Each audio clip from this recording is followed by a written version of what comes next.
নমস্কাৰ অসম চৰকাৰৰ যি ডাইৰেক্ট ৰিকুৱাৰমেণ্ট 26,441টা গ্ৰেড 3 আৰু গ্ৰেড 4ৰ পদ মুকলি হৈছিল আৰু সেই পদসমূহৰ পৰীক্ষা আপোনালোকৰ আগষ্ট মাহত অনুষ্ঠিত হ'ব। সো এই পদসমূহৰ পৰীক্ষাৰ কাৰণে আপোনালোকে কি পঢ়িব, কেনেদৰে প্ৰিপাৰেশ্যন কৰিব আৰু এখন আমি গাইডবুকৰ আপোনালোকক ৰিভিউ দিম এই ভিডিঅ'টোৰ জৰিয়তে। গতিকে ভিডিঅ'টো শেষলৈ চাই থাকিব। তাৰ আগতে আপোনালোক যিসকলে আমাৰ চেনেলটো ছাবস্ক্ৰাইব কৰি লোৱা নাই, অনুগ্ৰহ কৰি চেনেলটো ছাবস্ক্ৰাইব কৰি কাষত থকা বেল আইকনটো প্ৰেছ কৰি ল'বলৈ নাপাহৰিব।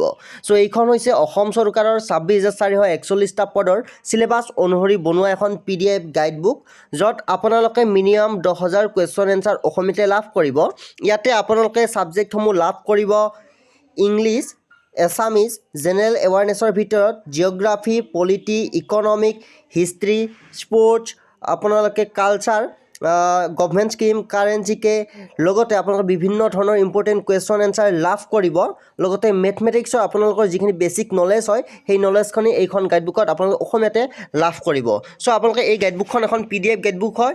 ডেচিশ্যন বক্সত যিটো লিংক দিয়া আছে সেই লিংকত ক্লিক কৰি আপোনালোকে ডাউনলোড কৰাৰ পিছত মোবাইলত পঢ়িব পাৰিব। মোবাইলত আপোনালোকে এনেদৰে দেখিব পাব এইখন গাইডবুক। ইয়াত আপোনালোকে সকলোবিলাক টেন্সৰ ফৰ্মকে আদি কৰি সকলো ধৰণৰ বস্তু ভালদৰে বুজাই অসমীয়াতে লিখা আছে। আপোনালোকে আগন্তুক এক্সামৰ কাৰণে যথেষ্টখিনি হেল্পফুল হ'ব।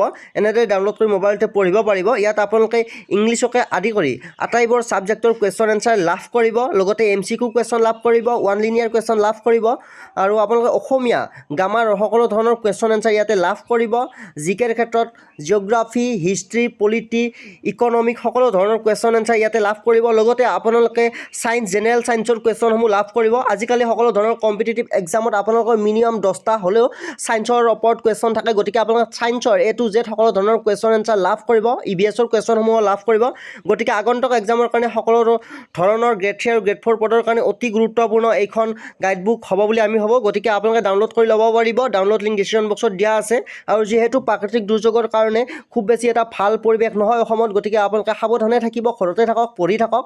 গাইডবুক ডাউনলোড লিংক ডিছক্ৰিপশ্যন বক্সত দিয়া আছে। চ' এইখিনিতে আপোনালোকে এটা কথা স্পষ্ট কৰি দিব বিচাৰিছোঁ। আপোনালোকে বহুতে এতিয়া কমেণ্ট কৰিব যে এইখন গাইডবুক পঢ়িলে হ'বনে নহয়। চ' কোনো ধৰণৰ যিমানে ভাল গাইডবুক এখন নহওক কিয় এখন গাইডবুকৰ জৰিয়তে আপোনালোকে ক্লিয়াৰ কৰিব নোৱাৰে কম্পিটিটিভ এক্সাম। ইয়াৰ কাৰণে আপোনালোকৰ নিজৰ অধ্যৱসায় লাগিব, কষ্ট লাগিব, নিজৰ আপোনালোকৰ চেষ্টা লাগিব। গতিকে আপোনালোকে চেষ্টা কৰক, বিভিন্ন ধৰণৰ গাইডবুক পঢ়ক, আপোনালোকে কিতাপ পঢ়ক।